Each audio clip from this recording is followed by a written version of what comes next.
Hi everyone, welcome to Self-Love Live at 5, where I show up here live. Hold on, let me look at the camera.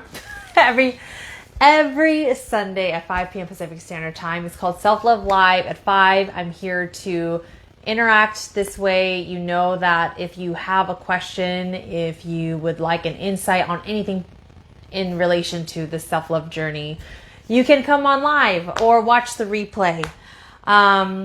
Yes. So that's the purpose of this live, to connect, and always.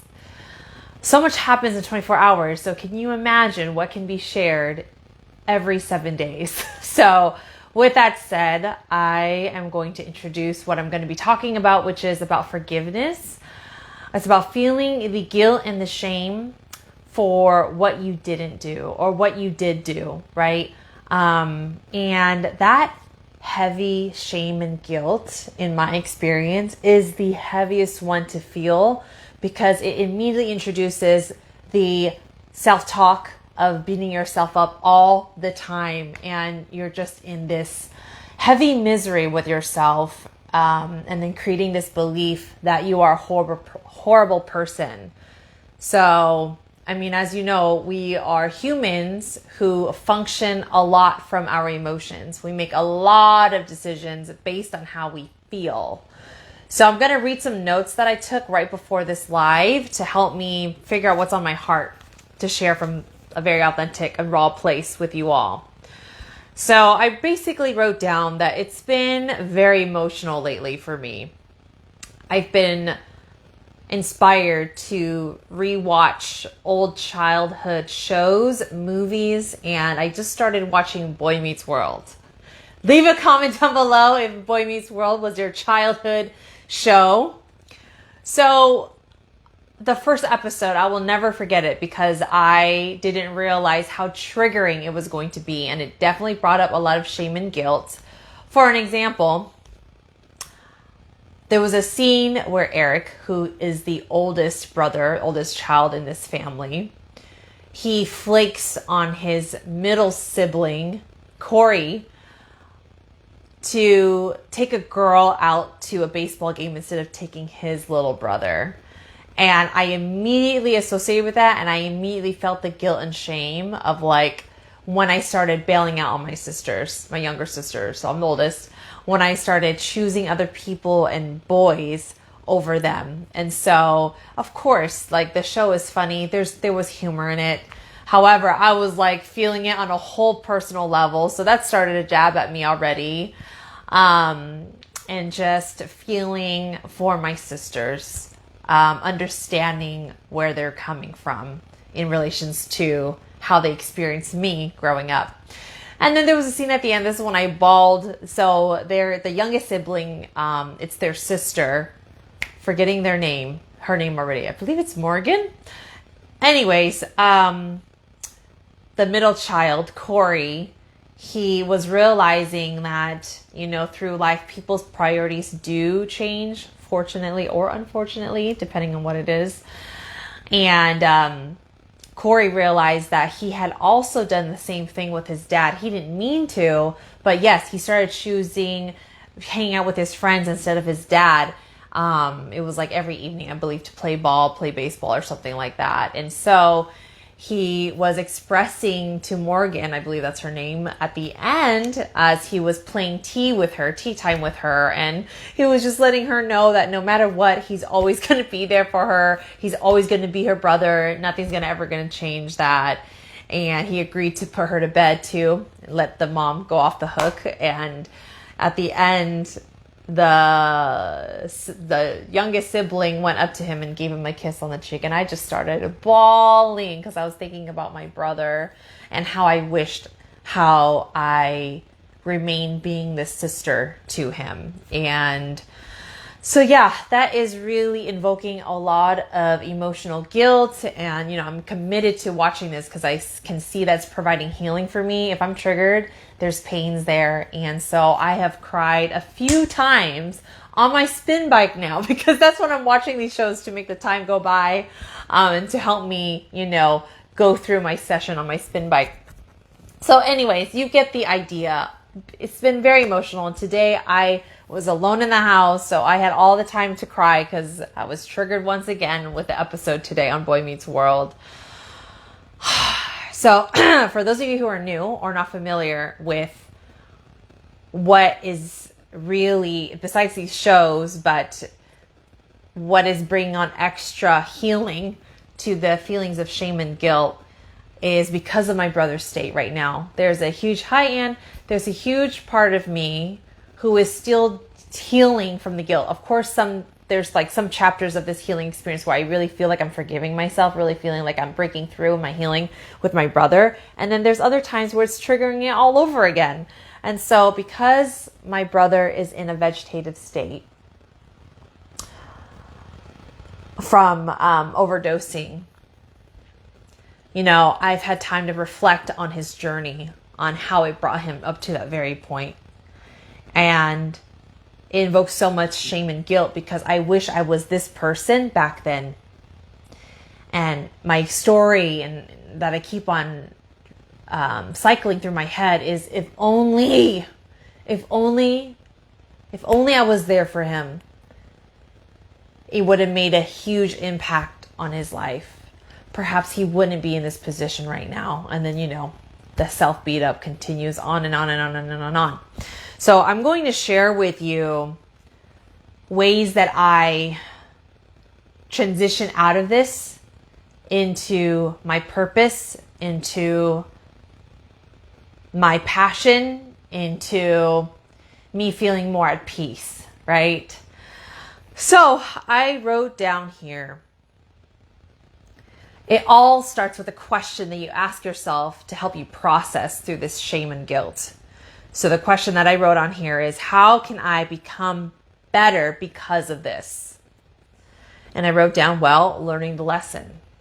And the lesson for me to learn in this life is that if I do not do what I can to be here for this family, it equals guilt. And I'm also learning that a huge part of my peace of mind is also in relation to doing what I can for my family. This is my blood family.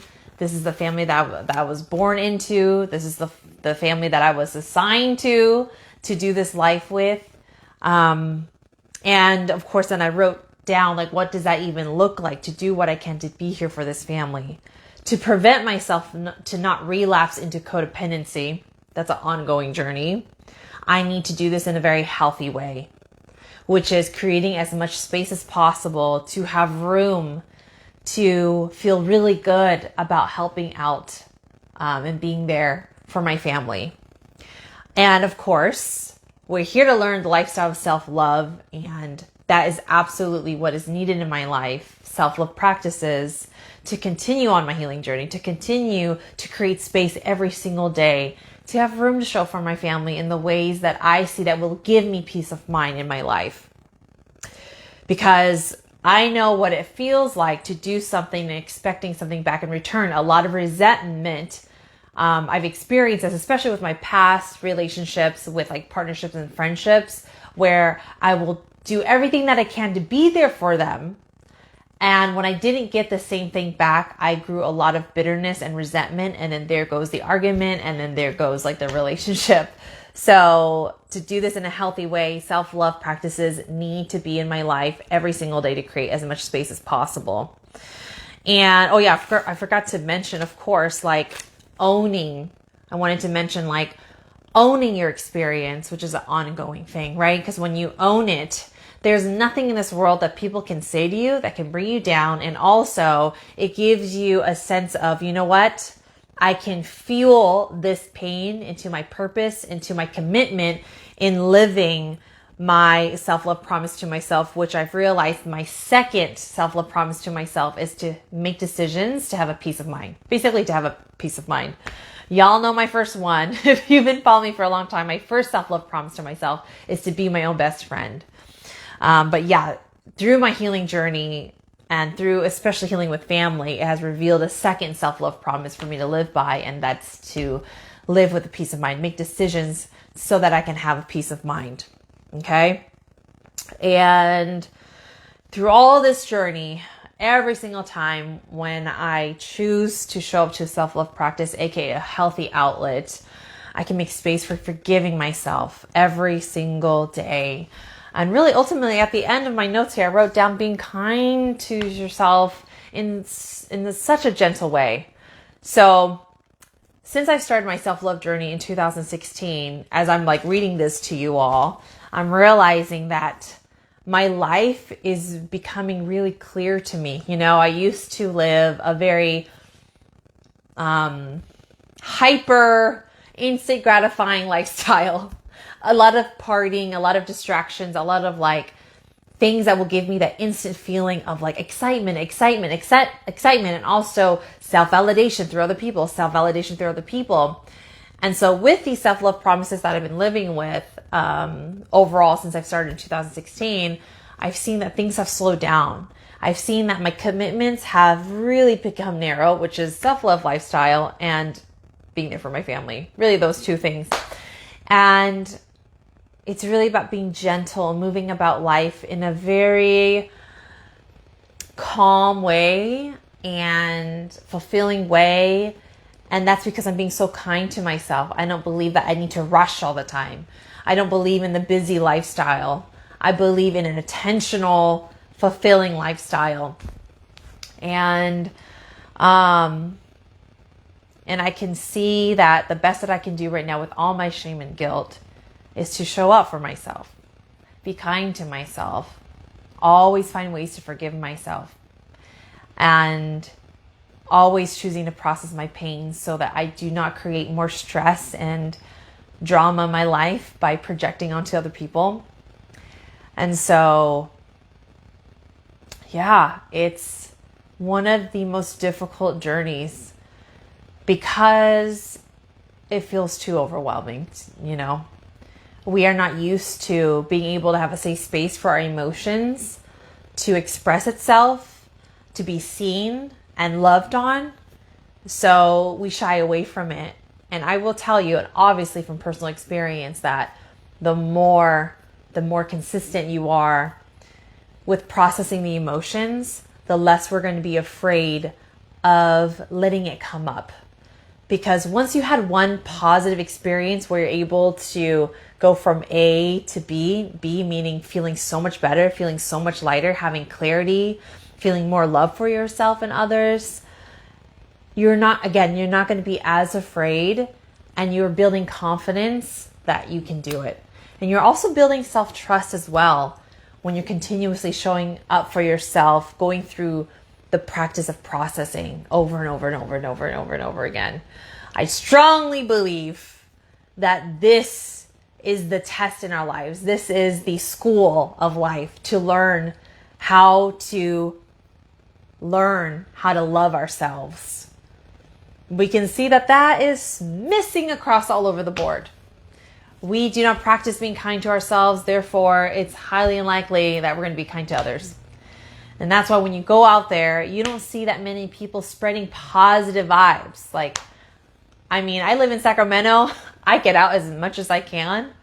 And I observe all the time how consistent people are considerate, how consistent people say thank you, how consistent people have the time to be present and to create love with others, or positive vibes, good meaningful vibes with others. Because when they can do that, I know that it's because they feel so good about themselves and they're taking care of their needs.